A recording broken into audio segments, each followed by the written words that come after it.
Hey everyone, it's Fiore Fremen, and if you've watched my videos before, you know that I like to talk about my Second Life projects and experiences from the ground up.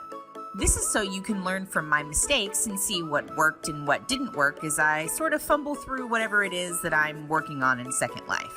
That means that this video is the first in a series where you'll get to learn from my experiences as a Second Life real estate developer. You may have watched my video on how to start a Second Life rental business, but like many people in 2020, my real life was flipped upside down. Thankfully, my real life career exploded and my job was in an industry that thrived during the pandemic. This not only took up a good deal of my real life time, but took away all of my Second Life time. And shortly after everything happened, I had to sell off my Second Life Mainland, shut down the rental business, and focus more on things at home. When I had more free time and could come back to the grid, I was super excited to see what was happening in the Second Life market and take a peek at my favorite place, the Mainland grid. My plan was to pick up a few plots of Mainland to restart my rental business experiment, but after I went for a joyride on one of SL's fabulous pods, I couldn't help but take notice of all of the abandoned land around me.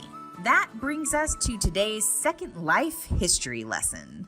When I started in Second Life almost 12 years ago, premium account members could own 512 meters of Mainland for free as a perk that was included in your monthly premium subscription. All you had to do was purchase the plot of land with Lindens, and then you never had to pay any additional upkeep on your spot so long as you didn't acquire any additional land over 512 square meters. When private sims were introduced, many residents left Mainland spaces for rentable private spaces. It's no secret that Mainland is like a giant neighborhood with no HOA. You can build anything you want so long as you follow the basic rating rules of the sim you're in, but this means that you could end up with your perfect adorable cottage on the edge of a pristine lake and your neighbor might be making a dragon farm or a biker bar right next door.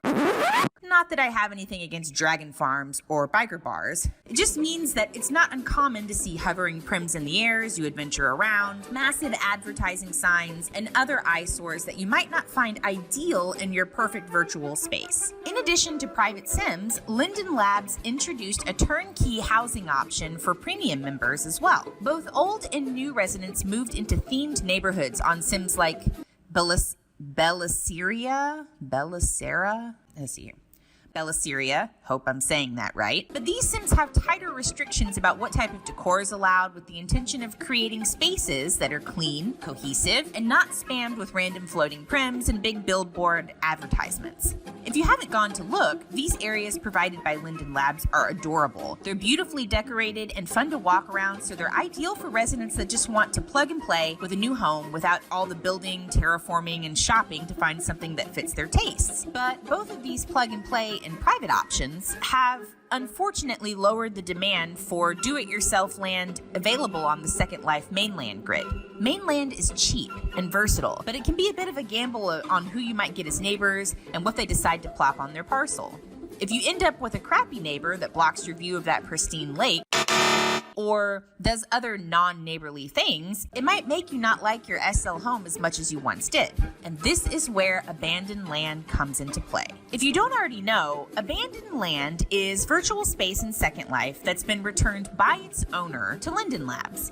You can tell if land is abandoned by right-clicking on a parcel and checking its details in the About Land menu. It's usually owned by Governor Lindens, and it comes in all shapes and sizes. You'll find abandoned land everywhere when exploring the Mainland. Large, vast, empty spaces that your avatar can walk on, but you can't really do much of anything else. Because no one wants it, the land just sits there like an empty, broken-down house in a prized neighborhood just waiting for some love. Lindens Labs allows residents with a premium subscription to buy back abandoned land from the labs, sort of like buying a foreclosed property from the bank that owns it. Premium members simply have to submit a ticket and request the ability to purchase a parcel of abandoned land, and someone on the Second Life support team will come out, section off a piece of land, and put it to sale for you to purchase. It can be a bit daunting trying to find a good piece to buy, and it can take a bit of time for the Lindens to answer your tickets, but the end result is usually a perfect piece of land that can be purchased for the bargain price of 1 linden per square meter. With Lindens Labs, increasing the amount of land premium members can have from 512 square meters to 1024 square meters Mainlanders stand to carve out a pretty sizable space just for themselves without any additional weekly rental costs for private sims and tons of prems to do just about anything they could want. This brings me to my plan. Instead of buying pieces of land that are already for sale, I would develop abandoned land and rehabilitate it to introduce it back into the Second Life Mainland. But first, I have to start by finding perfect mainland parcels. And I could do this by doing my very favorite thing to do in Second Life. That's right, taking a pod ride. I've always loved having spaces near Linden roads. I feel like the roads themselves encourage community among residents, and when I looked at current land sales in SL Search, I noticed that because plots were listed as roadside or near roads, they seemed to be listed for a higher value than other similar properties that weren't roadside. I knew pods didn't just stay as little moving spheres either. As they traveled, they would change to hot air balloons, trains, and even boats. So this gave me some variety with the types of parcels and their environments that I could purchase and still be able to have a property that would take advantage of the pod system. In preparation, I spent a few days riding around and located 4 different plots on Mainland that were both abandoned and next to Linden roads or waterways that I liked.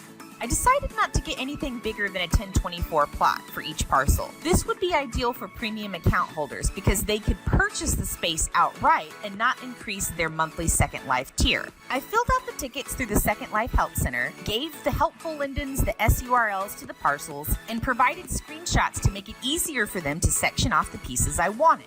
I knew it would take a few days for the Lindens to respond to my request, so all I could do now was prepare and wait. Be sure to check out my other videos to see what else Operation Mainland is doing on the Second Life grid.